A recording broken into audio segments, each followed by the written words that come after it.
On Liberty by John Stuart Mill.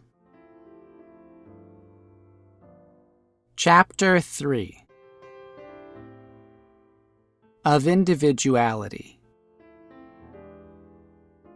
Recap of the second half of Chapter 2. Free speech is essential because hearing opposing views pushes us to reconsider our own positions and investigate the truth of the matter. When this happens, we get smarter.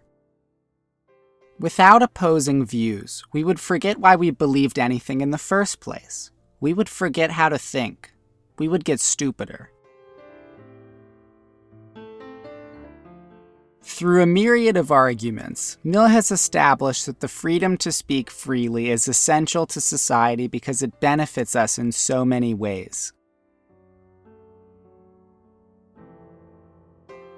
But what about the freedom to act freely? To act however we want, so long as it does not harm other people?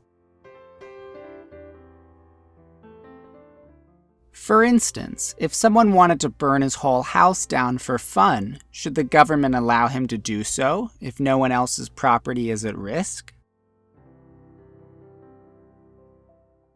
Or how about spending his whole life living in the woods and eating flowers?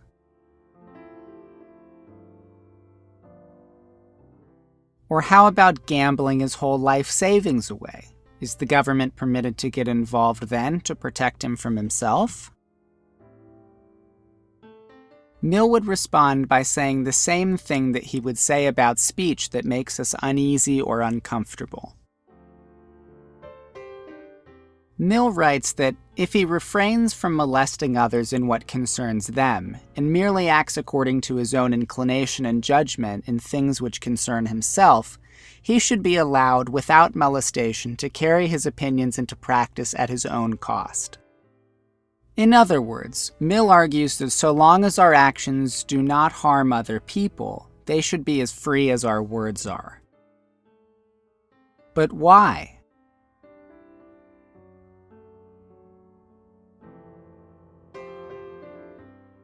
Argument 1. The argument from progress.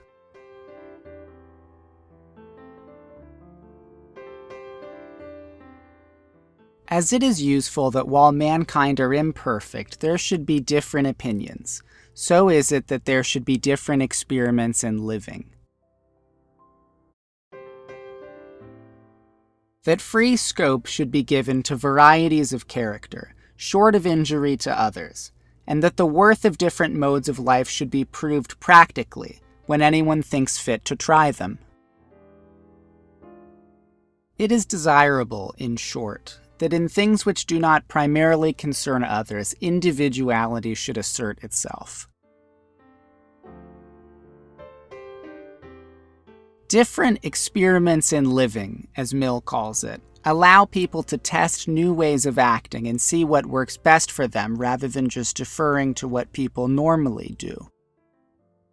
Innovative ways of living might prove to be even better than old and traditional ways, but we would never know that if everyone felt pressure to act according to the standard norm. For instance, if you live in a car-centric culture, you should be free to sell your car and bike everywhere if you want, without any legal or cultural pressure to do otherwise. Perhaps the large majority of people who love cars are wrong about the mode of transportation that is most conducive to happiness and health. But we would only figure this out if some trailblazers decided to bike or skateboard everywhere and test it out for the rest of us. Progress relies upon some people being willing to act differently and live experimentally. If only certain ways of living are allowed, then progress will be stalled and everyone will be worse off.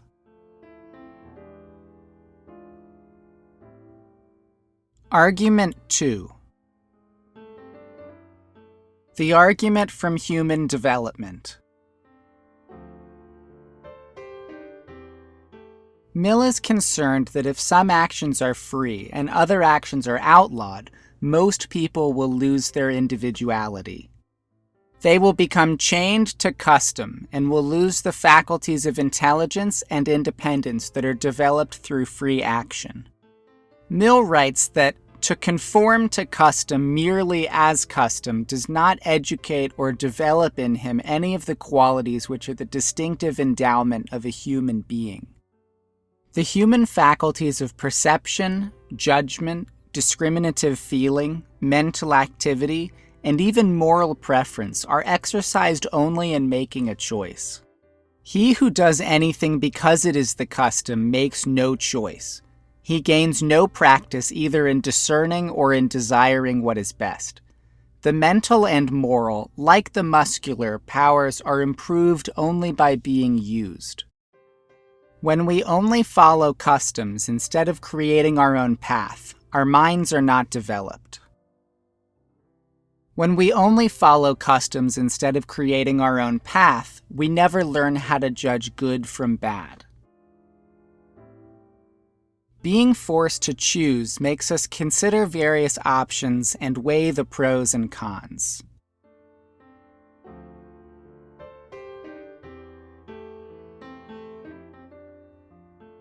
He who lets the world, or his own portion of it, choose his plan of life for him has no need of any other faculty than the ape-like one of imitation. He who chooses his plan for himself employs all his faculties. In other words, for Mill, to follow custom without creating our own life path is to be the same as an ape. To be fully human, we must act as individuals rather than follow the crowd.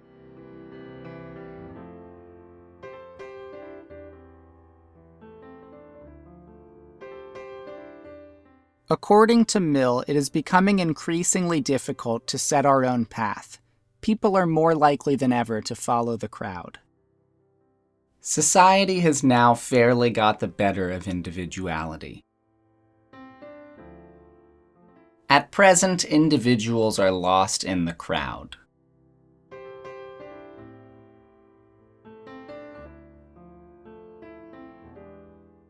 For Mill, freedom of action is essential. On the one hand, progress towards better customs would be impossible without it. And on the other hand, people would never exercise their powers of judgment if some actions were prohibited. They would become ape-like and less than fully human.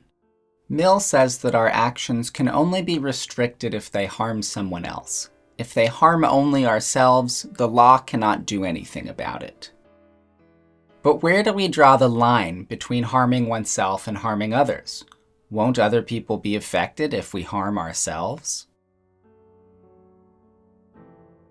For the answer, read Chapter 4 of The Limits to the Authority of Society over the Individual.